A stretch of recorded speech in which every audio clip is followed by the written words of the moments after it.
UFC Iowa is just finished, and what a weird card that was. A lot of boring fights, a lot of weird fights, but one of the biggest, if not the biggest, I didn't even want to say upset, more of like at the end of a prospect in recent memory. Bo Nickal getting absolutely destroyed, and it was a bad loss too. But let's quickly start with the main event, Figueiredo vs Cory Sandhagen, because what a weird fight that was. Figueiredo, I'm not sure what his game plan was. Got a couple of good little takedowns in there, but then he was just so game on getting this heel hook or a knee bar or a toe hold, one of the leg locks, and he just sacrificed the whole first round, just getting his head punched in on the floor, which was just so weird to watch, because Figueiredo, he's one of the best fighters in the UFC in flyweight history, and he was just laying on his back, literally letting Cory Sandhagen unload vicious ground and pound on him. And second round, similar thing happened again. He got a little takedown, and then Cory goes for the heel hook, then Figueiredo reverses, then he goes for the heel hook, and as he's moving, bam, snaps his ACL probably, does something to his knee, and the fight's over. And I think some people might say that Figueiredo like quit or something. Figueiredo isn't that type of guy. It's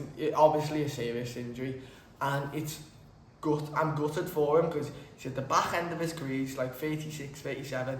Now he's going to have probably a year off with ACL surgery and recovery. Hopefully it's not too serious, so that he can come back maybe at the end of the year. But not a good look for Figueiredo, and not the look Cory Sandhagen would have liked.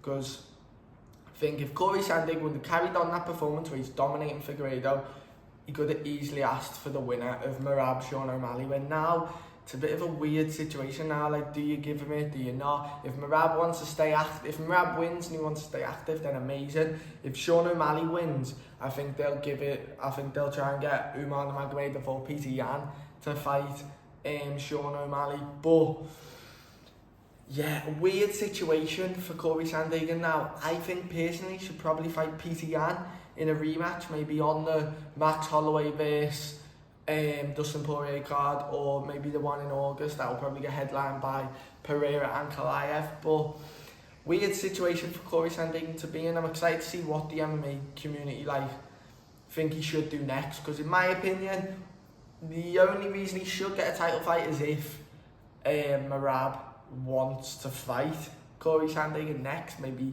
if he gets through Sean O'Malley relatively easy, then if he wants to come back quite fast in August, September, then maybe Cory Sandhagen. But still, I don't think the UFC and I don't think Dana White is going to give Cory Sandhagen the title shot after that performance. But moving on to the biggest fight of the whole night, Rainier the Ridder destroys Bo Nickal, and I couldn't believe it. Everyone at home probably couldn't believe it. It felt too easy, felt way too easy, and Bo Nickal, he obviously didn't give up. Like, he's fighting a co-main event in a packed out stadium. I can't imagine that a UFC fighter who has so much hype and so much confidence within himself would give up. He obviously did get hit to the stomach, but it just seems so easy. Rainier the Ridder looked absolutely massive compared to Bo Nickal, and I was surprised that it was so big of a difference size-wise. I was actually surprised. I know Bo isn't the biggest middleweight, but he had nothing for Rainier the Ridder. He didn't do anything, Rainier the Ridder. Constantly these little shots with these little punches to the stomach, knees to the stomach, and that was the beginning and the end. Once Bo jumped that guillotine in the first round, and then the Ridder just held him there and kind of just worked his way from half guard to mount, back to side control to mount, just moving, staying on top. I kind of knew that Rainier the Ridder had a huge advantage on the ground. Before going into this fight, I actually did think Bo Nickal was going to win. That's why I'm so surprised at the performance. But Rainier the Ridder, fair play. He definitely deserves a big fight now. He's gone through the test of Jared Mearshart and Kevin Holland, and then he done something good for the UFC. He gave a lower level prospect a chance at beating a two-time champion in different organisations, someone who's on a 2-fight win streak in the UFC against two high level oppositions, probably higher than what Bo Nickal's for and then destroys Bo Nichal. So I think give him Sean Strickland, definitely deserves it. Or maybe a Jared Cannonier, and I'm excited to see what he does with them. Bo Nichal, I'm trying not to be too harsh on him because I know a lot of people are going to be, but he had absolutely nothing for him. It looked like two people fighting at a complete different level, and the knees to the stomach, you very rarely ever see anyone getting finished with knees to the stomach like that. And I was very surprised, like really surprised. I couldn't believe it. Everyone's going to absolutely rinse him, and I don't know where Bo Nichal goes from here now. Does he move down to welterweight? Does he stay at middleweight? Because when you look at him weighing in the other day on Friday, he made the weight with ease, with absolute ease. Where Rene de Ridder, he's like destroyed. He looks a mess, and you can see the difference on the size-wise compared to Bo Nichal. So, do you think Bo Nichal should move down to welterweight and maybe fight like a Colby Covington or someone like that? Or should he stay at middleweight and then fight, I don't know, maybe if Kevin Holland wants to go back to middleweight, I'm sure Kevin Holland will take that. Or there's, I don't know, it's a weird situation Bo Nichal's in now because people already hated him, and now he's probably going to become the most hated fighter in the UFC, which is sad for him, but that was a weird and not a very good performance from him. But the rest of the card, D-Rod, really good finish against Ponzinibbio, a really good little fight, that one, proper slugging for it. But again, D-Rod, where's he going from here? I like the call out of Jake Matthews. I think they should just make that fight, makes perfect sense.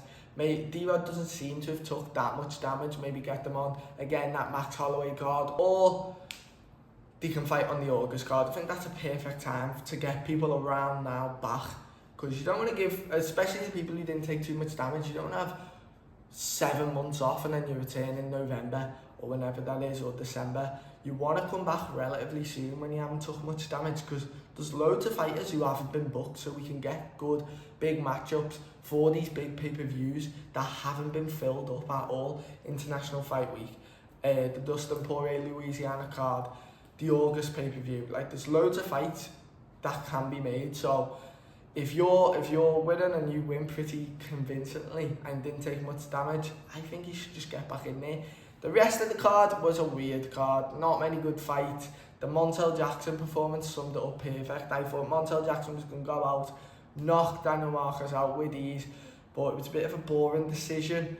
A bit of a weird performance too. Normally, Montel Jackson is a bit more, what's the word? A bit more like perfectionist than that. His striking looks a lot more cleaner usually. Thought he was rushing him, running like DDP type striking, which obviously worked. But did get the decision win, and Jeremy Stephens versus Mason Jones, that was a good fight too. The first 2 rounds was amazing, and I didn't like that the crowd booed Jones at the end of at the 3rd round because he was grappling. Obviously he was going to grapple to win the fight because he was with ease taking Jeremy Stephens down and holding him there, so I don't blame him at all for that.